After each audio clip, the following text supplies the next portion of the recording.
Top quality और consistent performance के लिए सिर्फ सिल्वर पंप नाम याद रखना. ಕಮಲ್ ಹಾಸನ್ ಹೇಳಿಕೆ ಬಗ್ಗೆ ನಟ ಶಿವಣ್ಣ ಫಸ್ಟ್ ರಿಯಾಕ್ಷನ್ ಕೊಟ್ಟಿದ್ದಾರೆ. ಕನ್ನಡವನ್ನ ಇವತ್ತಲ್ಲ ಯಾವತ್ತೂ ಕೂಡ ಚಿಗುರಿಸಬೇಕು.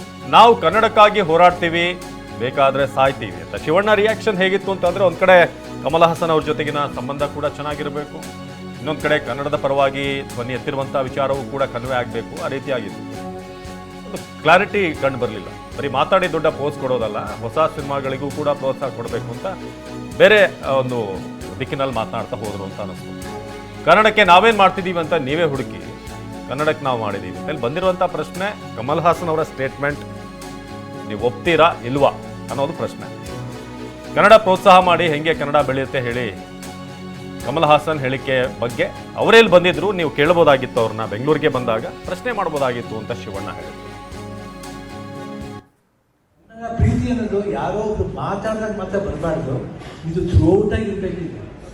ನಾ ಚಾನಲ್ ಅವ್ರಿಗೂ ಹೇಳ್ತಾ ಇದ್ದೀನಿ, ಬರೀ ಈ ಸ್ಪಾಟಿಗೆ ಬಂದಾಗ ಮಾತ್ರ ಕನ್ನಡನ ಚಿಗಿಸೋದಲ್ಲ. ಕನ್ನಡ ಚಿಗಿಸೋದು ಇವತ್ತಲ್ಲ, ಯಾವಾಗ ಚಿಗಿಸ್ಬೇಕು. ಅದು ನಾವೀಗಲ್ಲ ಕನ್ನಡಕ್ಕೋಸ್ಕರ ಹೋರಾಡ್ತೀವಿ, ಸಾಯ್ತೀವಿ. ಬೇಕಾದ್ರೆ ಬರೀ ಮಾತಾಡಿ ಸರಿ ನ್ಯೂಸ್ ಮಾತಾಡ್ಬಿಟ್ಟು ದೊಡ್ಡ ಪೋಸ್ಟ್ ಕೊಡೋ ದೊಡ್ಡ ವಿಷಯ ಅಲ್ಲ. ಕನ್ನಡಕ್ಕೆ ನಾವ್ ಏನ್ ಮಾಡ್ತೀವಿ ಅಂತ ನೀವೇ ಹುಡುಕ್ ನೋಡಿ, ನಿಮ್ಗೆ ಗೊತ್ತಾಗುತ್ತೆ, ಅಲ್ಲೇ ಆನ್ಸರ್ ಸಿಗುತ್ತೆ. ನೀವೇನ್ ಮಾಡ್ತೀರಾ ಕನ್ನಡ ಸಿನಿಮಾಗೆ? ಬರೀ ಸ್ಟಾರ್ ಸಿನಿಮಾಗಳು ಮಾತ್ರ ಪ್ರೋತ್ಸಾಹ ಕೊಡೋದಲ್ಲ, ಹೊಸಬ್ರಿಗೂ ಪ್ರೋತ್ಸಾಹ ಕೊಡಬೇಕು. ಅದ್ರ ಬಗ್ಗೆ ಮಾತಾಡೋದೇ ಇಲ್ಲ, ಬಿಟ್ಬಿಟ್ಟು ಹೋಗ್ತೀರಾ. ಕನ್ನಡ ಪ್ರೋತ್ಸಾಹ ಮಾಡಿ, ಏಕೆ ಕನ್ನಡ ಬೆಳೆಯುತ್ತೆ ಹೇಳಿ?